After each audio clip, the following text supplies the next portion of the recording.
This is really the political moment the tech industry has been waiting for. I think that's also why we see such an increase in lobby spending.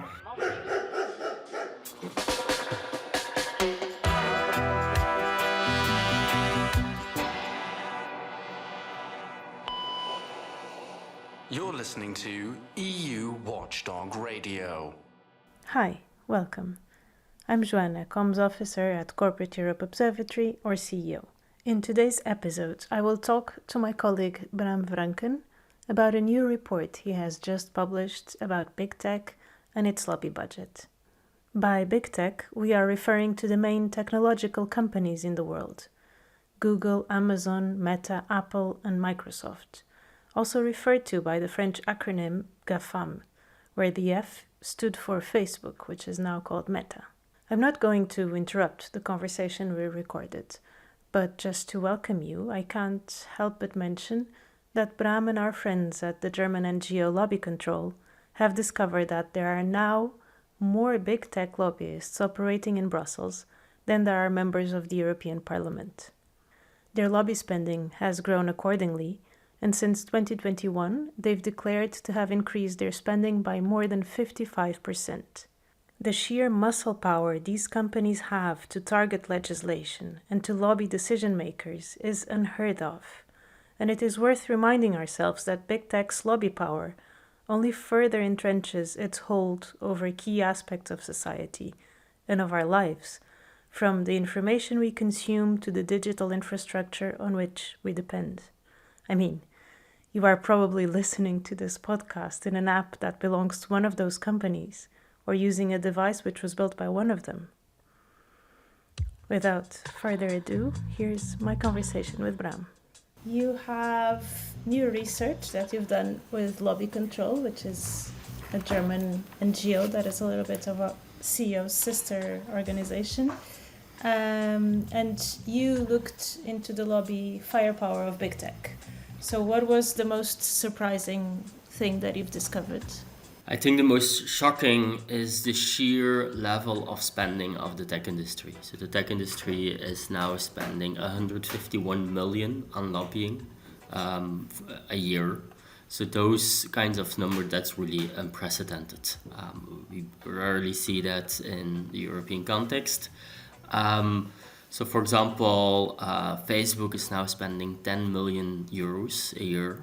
That's the highest level of spending for a single company. And the thing is also that spending, while it was already really high in the previous years, only has gone up. So when compared with 4 years ago, when we first did this study, where we first looked at the lobby firepower of big tech, they were at almost 100 million. So we've seen in 4 years' times an increase of 55% in lobby. That's really astonishing. We didn't actually think that the spending of the tech industry could go higher, but obviously it did. Yeah, I was going to ask you, because you have done this research for the past 4 years. Yeah, so we have the first time we looked at the tech industry's firepower, lobby firepower, was in 2021. And then we did an update 2 years ago, in 2023. And then the finding was that the spending from the tech industry went up to 113 million. And now we see a further increase to 151 million. And then it's not just about spending, right? Because all this money means that they have, one of the things that they will have is an army of lobbyists working for them. So how were those numbers? Indeed, not only the lobby spending went up, but also the muscle power of these companies. So we also looked at the amount of lobbyists the tech industry employs, and they were now employing almost 900 full-time lobbyists, and that is more than their members in the European Parliament. And we see that at every level. So we see that the tech industry, they don't just lobby the European Parliament, they're really everywhere. They're at the member state level, they're at the level of the European Commission, having meetings with senior officials, and of course also they lobby the European Parliament. So you can buy a lot of influence with that amount of people. And also when it comes to the amount of lobbyists, that has also gone up substantially when compared with the previous update. And then the next question that I wanted to ask you is that it's not only about investment and it's not only about presence, but also what do we know of what those lobbyists are doing inside the European Parliament and inside the institutions? So we also looked at how many meetings big tech, specifically big tech, so the 5 largest tech companies are having with the European Parliament and with the European Commission. And we see that big tech has 3 meetings a day with EU policymakers. So a meeting a day with senior officials from the European Commission and 2 meetings a day with members of the European Parliament. And what they are lobbying on is, in the first place, AI. So we looked at the meetings that big tech had with the Commission, and we looked at all the minutes of those meetings. And in 40% of cases, at least one of the topics discussed was artificial intelligence. So that shows that, the interest of big tech in steering policies on AI are really, really big. And of course, that also has to do with the political climate. So in the first half of the year, there was a large lobby battle on the EU Code of Practice on general purpose AI. And of course, it's the big tech companies who are developing these kinds of artificial intelligence systems, such as large language models, chatbots, and so on. And the fact that the EU wants to regulate those kinds of models meets with really fierce resistance from the tech industry. So that's really astonishing if you know that for an NGO to arrange a meeting with the Commission often can take months. And big tech just has a meeting a day, so that really shows the imbalance of power between societal actors and the tech industry. Yes. And then what other groups are part of their lobbying network? Because the companies are not just lobbying on behalf of themselves, they are part of very complicated, lobbying strategies. So how is that? Are those networks organized? So big tech has a vast network of organizations which it finances and sponsors, has close ties with, which often lobby on behalf of those tech companies. And that is a very tricky way of lobbying, because it often obscures who's actually lobbying or whose interests are represented. So there is a long-standing issue of big tech using front groups to lobby policymakers. For example, associations which claim they represent small and medium businesses, but then in reality are actually heavily funded by big tech firms.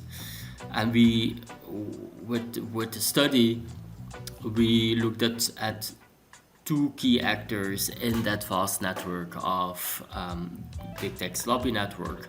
And that's lobby firms, so companies which have big tech as a client and which lobby on behalf of these companies.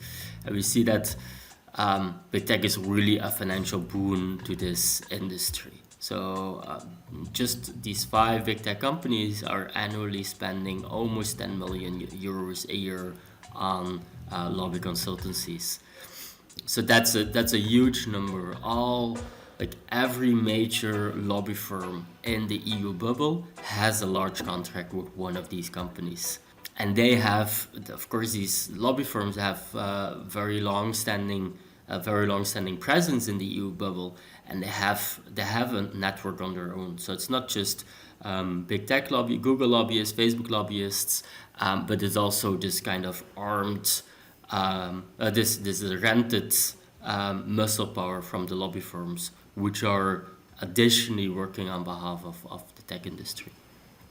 And the second key player in big tech's lobby network which we looked at, are the think tanks. So think tanks have a really powerful role in EU decision making. They are often writing all kinds of reports and opinions about current topics which are dominating the political agenda of the Commission.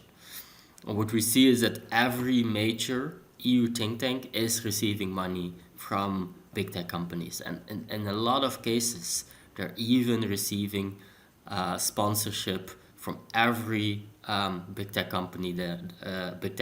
So all five big tech companies. We also noticed that this is an increasing strategy from these five tech companies. So previously, in previous updates, we saw that this was mostly Google and Facebook were sponsoring think tanks. Now Amazon, Apple, Microsoft are also really increased the number of think tanks they're giving money to.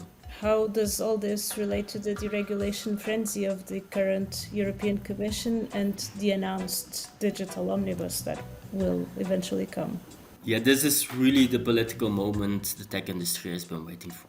And I think that's also why we see such an increase in lobby spending. It's because the political momentum has really shifted in their favor.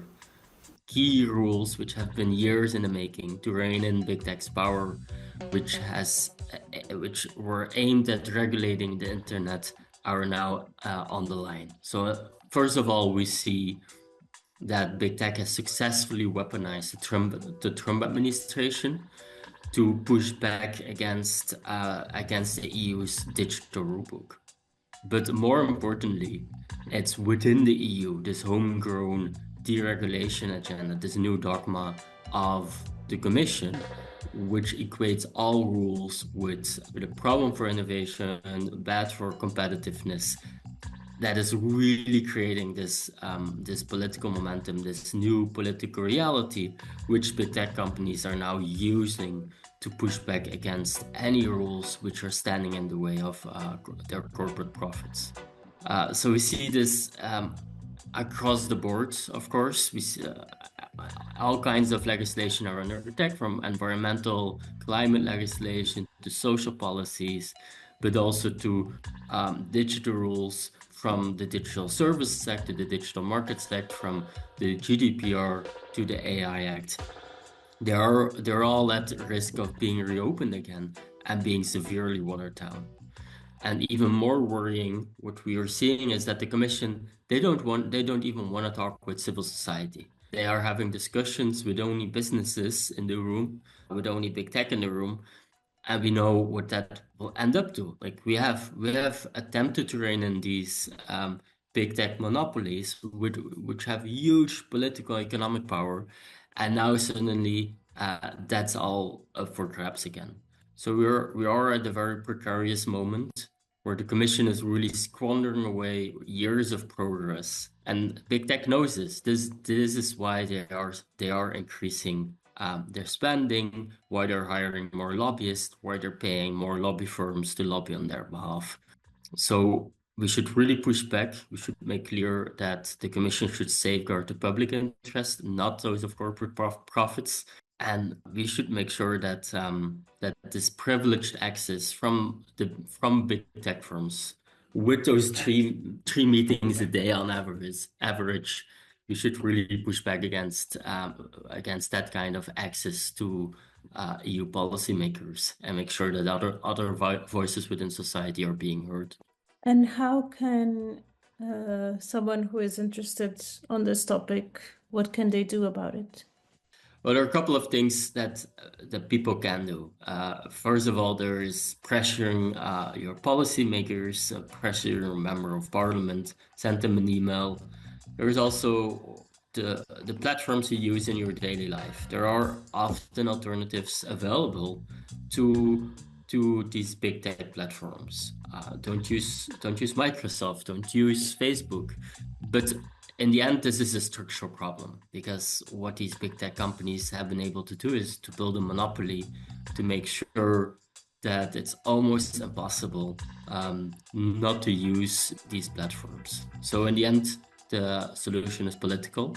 We need policymakers to realize that they do have the power to strike back against this monopoly power, to break up Google, to break up Facebook, Unfortunately, there are important court cases ongoing, which hopefully will break up these companies. So, for example, Google was declared an illegal monopolist earlier this year in the United States, but there is also a role for the Commission to play in order to break up these companies and break their economic power over the online world.